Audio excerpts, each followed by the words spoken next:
Hey guys, this is Miss Bradshaw with Read to Achieve. Today, we would like to make a thank you card. Let's show our appreciation for our healthcare workers. This is just the example of a thank you card. What I would like for you to do is to take a piece of paper. It doesn't matter what color, if it has lines. These are two examples. You can fold it in half and create something to show that you appreciate how hard our heroes are working for us. You can hand make it. You can write a small message. This is another example. And then you can just upload that picture to your assignment.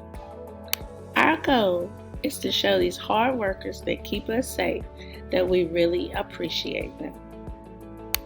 Here is a template that you will have that you can download. On the left side is blank, and you can add a message, a poem, a picture, anything you would like.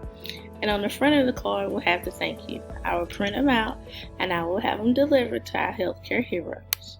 We want them to know that we appreciate them. Thank you guys. Have a great day.